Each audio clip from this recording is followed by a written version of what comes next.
खबरी में खुश आमदीद। नाजरीन कराम, आज की इस नंबर 4 में हम तेमुजिन उर्फ चंगेज खान के 3-4 वाक़यात का जिक्र करेंगे। नंबर 1 तो ये कि चंगेज खान के बाप ने उनका नाम तेमुजिन क्यों रखा था। दूसरा ये कि कम उम्री में ही बाप के कत्ल के बाद इस लड़के ने अपने बाप की जगह कैसे संभाली और दुश्मनों का कैसे मुकाबला किया, और मंगोल कबीले के बाकी लोग तेमुजिन उर्फ चंगेज खान को क्यों मारना चाहते थे। और आज की वीडियो में इस बात का भी जिक्र किया जाएगा कि तेमुजिन उर्फ चंगेज खान पर पड़ोसी रियासत ने रात के अंधेरे में किस तरह चालाकी से हमला किया और चंगेज खान किस तरीके से बच निकलने में कामयाब रहा। तो चलिए शुरू करते हैं। तेमुजिन के बाप यसोगई ने अपने बच्चे का नाम अपने बहादुर दुश्मन के नाम पर रखा था, क्योंकि मंगोल्स के यहाँ रवायत थी कि वो अपने बच्चों का नाम अपने दुश्मन के नाम पर रखते थे। तेमुजिन सिर्फ 9 बरस का था जब उसका बाप चल बसा। बाद मुर्रिखीन के मुताबिक उस वक्त तेमुजिन की उम्र सिर्फ 13 बरस थी। कहा जाता था कि यसोगई को जहर दिया गया। बाप की औलाद में से बड़ा होने के सबब तेमुजिन को बाप की मसंद पर बिठाया गया। ये सीट हर लिहाज से कांटों का स्टेज थी। 13 साल का लड़का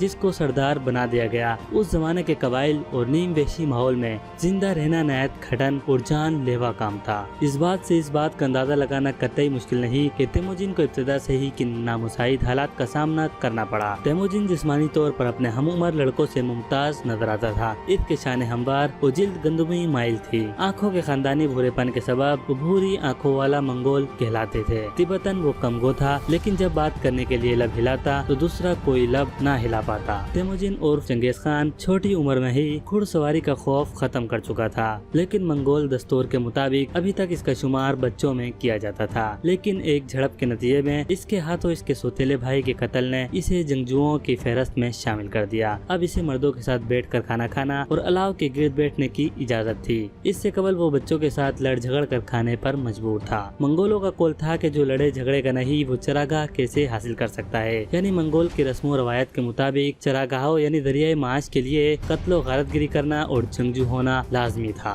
तेमुजिन की ये खास फितरत थी कि वो अपने घोड़े और अपने असलहे और जंगी साजो सामान पर ज्यादा तवज्जो मरकूज रखता था, ताकि वक्त आने पर दुश्मन के दरमियान बहादुरी के जौहर दिखा सके। इसकी माँ के फौज के सरकर्दा अफसरों, रियासती मशीरों जो इसके इर्द गिर्द थे, इसके खावान यसोगई सरदार होने की वजह से इनके साथ मशवरा करती रहती थी। इस तरह तेमुजिन की पुश्त पर तजर्बाकारों का एक थिंक टैंक मौजूद था। इस थिंक टैंक के लोगों ने तमाम कबाइल के सरदारों की तरफ पैगामात भेजे वो तेमुजिन के लिए दोस्ताना ख्यालात को जगा दें और इन जगहों का इंतखाब करें जब वक्त जरूरत दोस्तों को जमा किया जा सके। दोस्तों, दूसरी तरफ तेमुजिन के जहन में हर वक्त जंगी जुनून सवार रहता था। वो सोते उठते जागते वक्त घोड़ों पर सवारी अपनी तेर कमान से दाएं बाएं ऊपर नीचे निशाने लगाता रहता था। तेमुजिन की ये ताकत का मुजाहिरा एक बेकार शो न था, बल्कि इसके लश्करियों और हमायतों के खून गरमाने का एक अंदाज था। दूसरी तरफ मंगोल के कुछ बागी सरदार ये तस्वुर करते थे कि क़यादत पर इनका हक है और वो खास कर इस मर्तबे के लिए एक नो आमोज लड़के की निस्बत ज्यादा मौजू हैं। चुनाचा उन दो बागी सरदारों ने एक दूसरे के साथ इत्तेहाद कर लिया और दूसरे कबाइल को भी अपना साथ देने के लिए आमादा करने लगे, ताकि वो 13 बरस के इस तजर्बेकार तेमुजिन से खुलासी हासिल कर सकें। इन बागी सरदारों के जेर कमान 30,000 आदमियों पर लश्कर मुश्तमिल था। इन दो बागी रहनुमाओं के नाम तेचुट और चामुकी थे। नाज़रीन कराम, इस 13 साल लड़के को याजुकी कबीले का मुकम्मल हमायत हासिल थी।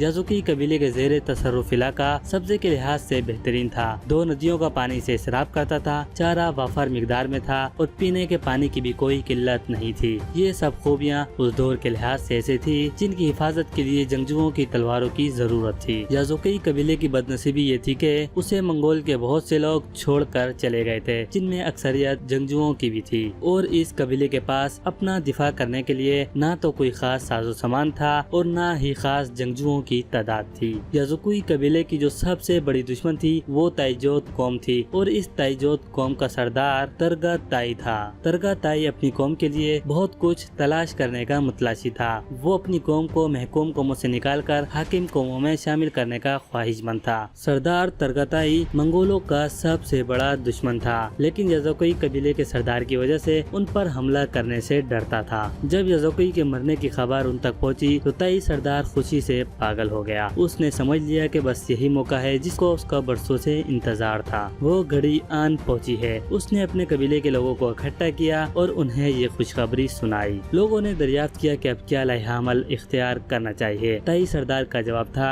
کہ میں تم لوگوں کو ایسی وادی میں نہ لے چلوں جہاں کا موسم خوشگوار، پانی بہت زیادہ اور گوشت بھی وفر مقدار میں ہے، جہاں بوری اور ترچھی آنکھوں والی عورتیں تمہاری راہ دیکھتی ہوں گی۔ یہ سننا تھا کہ جوت قوم کے ویشی دیوانہ وار کھڑے ہو گئے اور بولے آگے بڑھو، ہم تمہارے ساتھ ہیں۔ جنگ کیا تھی؟ لوٹ مار کا بہانہ تھا۔ یہ ویشی لوگ ٹولیوں کی شکل میں شور و غل کرتے شمال گوبی منگول کی طرف بھاگ کھڑے ہوئے اور دن رات منزلوں پہ منزلیں مارتے مغلوں کی سرزمین پر جا دمکے۔ منگول خیموں میں ہوک عالم تھا، مزید یہ کہ یہ حملہ بے خبری میں کیا گیا تھا۔ یہ وحشی تائجوت قوم کے لوگ منگول خیموں میں گھس گئے اور قتل و غارت لوٹ مار شروع کر دی اور خود ترگتائی اس خیمے کی طرف بڑھا جہاں تیموجین آرام فرما رہا تھا۔ منگولوں کی طرف سے تیروں کی بارش کر دی گئی جس کا تیموجین نے فائدہ اٹھا کر اپنے بھائی کسار کے ساتھ بھاگ نکلا، لیکن دشمن بھی ہار ماننے کے لیے تیار نہ تھا۔ وہ جانتا تھا کہ تیموجین کو قابو کرنے کا اس سے بہترین موقع نہ اس سے قبل ملا تھا اور نہ آئندہ مل سکے گا، چنانچہ کوئی غلطی کرنے پر تیار نہ تھے۔ تیموجین کا تعاقب یہ سوچ کر کیا گیا کہ آخر یہ کب تک اپنی گھوڑی بھگائے گا، آخر کہیں تو تھک ہار کر بیٹھے گا۔ ادھر تیموجین اور اس کے بھائی کی یہ کوشش تھی کہ کھلے میدانوں سے نکل کر جلد سے جلد جنگل اور پہاڑوں کی اوٹ لی جائے تو پھر ان کے بچ نکلنے کے امکانات ہیں۔ تعاقب مسلسل جاری تھا، روشنی غائب ہو رہی تھی اور شام کے سائے پھیلتے جا رہے تھے۔ ان شام کے سایوں میں تیموجین جان بچانے کی کوشش کر رہا تھا۔ تیموجین کو احساس تھا کہ ان کے گھوڑوں کی سکت کم ہو رہی ہے، اگر جلد ہی انہیں آرام اور خوراک نہ ملا تو ان کے گھوڑے آگے نہیں چل پائیں گے، لیکن تعاقب کرنے والے انہیں آرام کی مہلت دینے پر کسی طور تیار نہ تھے۔ آخر خطرہ سر پر آن پہنچا۔ اسی افراتفری میں کسار تیموجین سے بچھڑ گیا۔ ہوا یوں کہ جب تعاقب کرنے والے دشمن سر پر آ پہنچے تو کسار دائیں طرف نکل گیا اور مڑنے سے قبل تیموجین کو مڑنے کا اشارہ نہ دے سکا، جس کی وجہ سے تیموجین کا گھوڑا دوڑتا سیدھا آگے نکل گیا۔ تیموجین آگے بڑھا تو ایک پہاڑ پایا، اس کے پاس پیچھے مڑنے کا کوئی موقع نہیں تھا، چنانچہ گھوڑی بھگاتا سیدھا پہاڑی پر چڑھ گیا۔ دشمن غافل نہ تھے، جنہوں نے اسے پہاڑ پر چڑھتے دیکھ لیا، چنانچہ پہاڑ کا محاصرہ کر لیا گیا۔ تیموجین پہاڑ کی چوٹی پر رک گیا، اسے اور اس کے جانثار گھوڑوں کو آرام تو میسر آ گیا، لیکن توانائی کہاں سے آتی؟ جانور اور انسان دونوں کے پاس کھانے اور پینے کو کچھ نہ تھا۔ چند روز گزرے تو حالت غیر ہونا شروع ہوئی۔ اب اس کے سوا کوئی چارہ نہ تھا کہ دشمنوں کا گھراؤ توڑا جائے۔ جیسے تیسے گھوڑی کو لے کر پہاڑ پر نیچے آیا تو دشمنوں نے فوراً اسے گرفتار کر لیا۔ کام ہو جانے پر واپسی کا اعلان ہوا۔ تائجوت شور مچاتے اور ڈھول پیٹتے واپس چل پڑے۔ سب سے بڑا مال غنیمت تیموجین کی شکل میں گھوڑے کی پیٹھ پر اوندھا پڑا تھا۔ تیموجین کو ہاتھوں اور گردن سے منسلک ہتھکڑی پہنا دی گئی تھی۔ موت اس کا مقدر تھی، گھر بار لٹ چکا تھا۔ ان حالات کی وحشت میں تیموجین تائجوت قوم کا قیدی بن کے جا رہا تھا، لیکن قدرت کو شاید کچھ اور ہی منظور تھا۔ راستے میں جنگل و ندی کے تلسماتی ماحول نے تھکے ماندے لشکر کو آرام کی ترغیب دی۔ تائی قوم نے چارے اور پانی سے فائدہ اٹھانے کے لیے جنگل میں پڑاؤ ڈالا۔ قیدی تیموجین کو ہتھکڑی لگا کر ایک خیمے میں بٹھا دیا گیا اور پہرے پر ایک محافظ تعینات کر دیا گیا۔ چند روز یوں ہی گزر گئے۔ وحشی روزانہ رات دن فتح کے شادیانے بجاتے اور رقص و سرور کی محفل سجاتے۔ ایک رات جب سب نشے میں بدمست ہو کر گھوڑے بیچ کر سو رہے تھے، چنگیز خان کو اپنے خیمے کے باہر غیر معمولی خاموشی کا احساس ہوا۔ تیموجین عرف چنگیز خان سمجھ گیا کہ یہی موقع ہے فرار کا، کیونکہ تیموجین کے دشمن تائجوت قوم سب کے سب نشے میں دھت، شراب کے نشے میں چور، جشن کے بعد سو گئے تھے اور تیموجین موقع پا کر کسی نہ کسی طریقے سے وہاں سے بچ نکلنے میں کامیاب ہو گیا۔ تیموجین کو بھاگتے ہوئے ایک پہرے دار نے دیکھا تھا، لیکن اس نے کچھ نہ کہا۔ تیموجین کے لیے یہ بات چونکا دینے والی تھی۔ تیموجین بس قسمتی کے سائے کو چیرتا ہوا اپنی سرزمین کی طرف روانہ ہوا، لیکن وہاں خاک راکھ کے سوا کچھ نہ تھا۔ اس کے قبیلے کی بچی کچھ آبادی مختلف قبیلوں میں بانٹ دی گئی تھی۔ جلد ہی تیموجین کو اس کی ماں اور بہن